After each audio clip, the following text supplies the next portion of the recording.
Hello, hello. I am back to help you do this thing called life.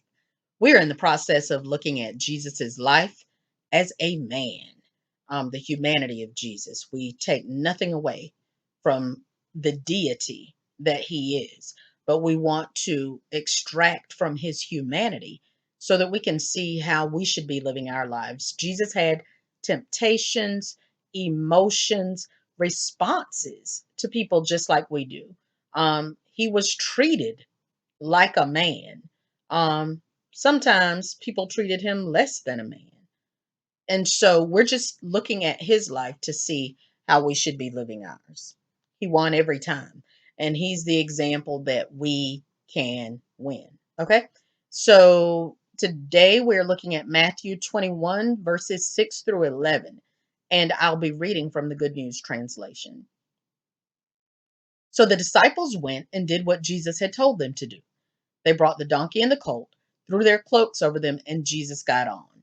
A large crowd of people spread their cloaks on the road, while others cut branches from the trees and spread them on the road. The crowds walking in front of Jesus and those walking behind began to shout, "Praise to David's son! God bless him who comes in the name of the Lord. Praise be to God." When Jesus entered Jerusalem, the whole city was thrown into an uproar. "Who is he?" the people asked. "This is the prophet Jesus from Nazareth in Galilee," the crowds answered.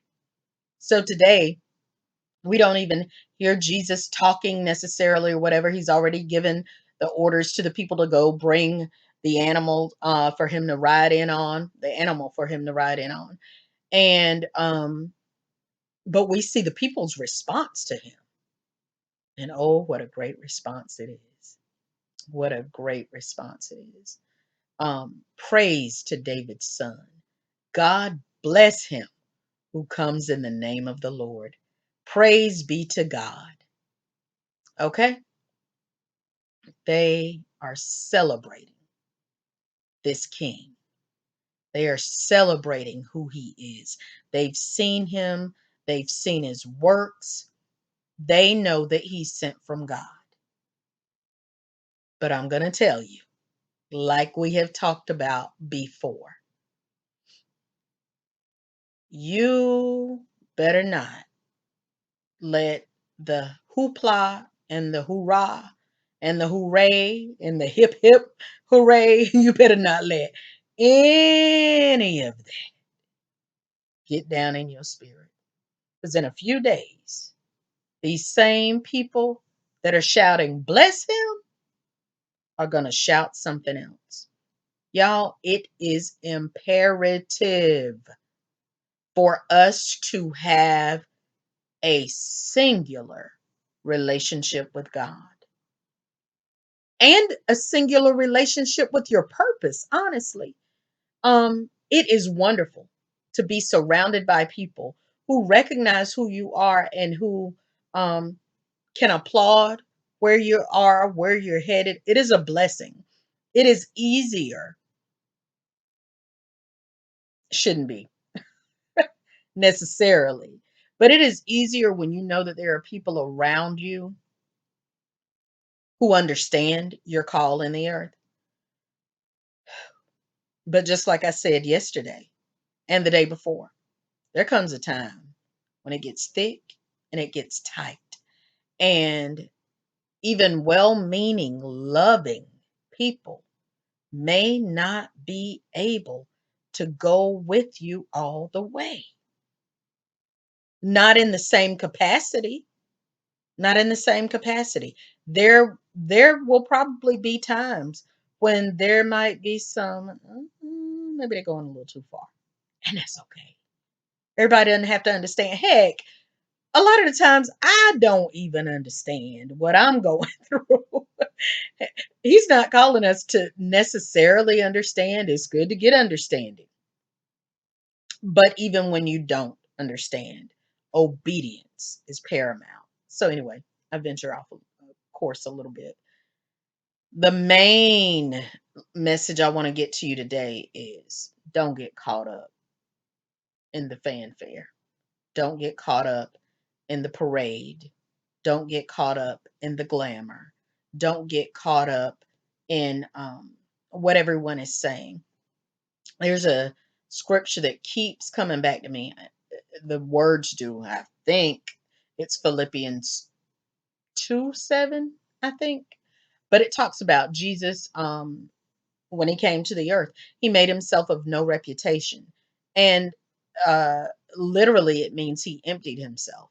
He didn't come as the deity to walk. He made himself. He came as a man in the form of a man like us. Okay? But when it talks about of no reputation, for me, that also means like he did not spend his time worrying about what everybody thought about him. He didn't try to boost himself up. He didn't he was just him. And y'all, if we can ever just be, make your make yourself of no reputation. Who cares what people think? Like, we got to get out of that. We got to get out of being caught up in what people think, because if Jesus was caught up in this right now, when it, honey, throwing down their cloaks, putting their clothes on the ground, cutting down branches out of trees for him to walk over and saying, "Bless him." Just stay with me a few days. In the same voices. Same voices. I want to say this real quick. I remember one time there was a little just impromptu presentation I had to do. And I remember I was up giving the presentation and I got tongue tied. I was saying a verse. I didn't have anything in front of me or whatever. I was saying a verse, and this was back during the time. There was a time when Bush did not get up to speak without something written. Okay, period, without it being written. Um, but this night, because it was kind of impromptu, I did. And in the middle of me saying what I had to say, I got, like I said, the scripture got kind of tangled in my head because I was nervous. And right in the middle of that tangle, y'all, I heard, hmm, that's what she get. And I heard the person's voice. They didn't say it audibly, but I heard it.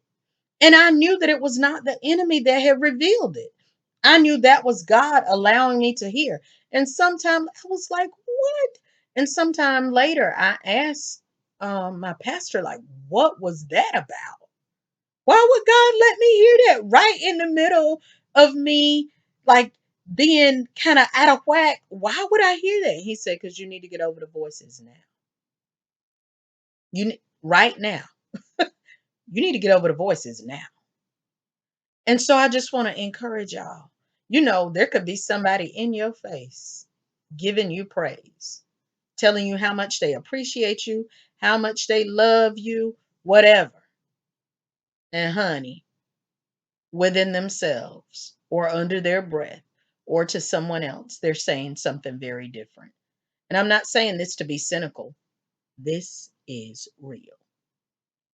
If Jesus wasn't exempted, what on earth would make you think you are? But the bottom line is you better stay connected to the one who called you, because them folks didn't call you. Stay connected to the one who called you. Stay connected to the one who has birthed this purpose in you. All right. This has been One Moment with Marcy. I will be back tomorrow with another moment of momentum producing motivation. Until then, whew, that was a mouthful. Until then, stay encouraged. And remember, you got to flutter before you can fly. But flying, it's in your future. Love y'all.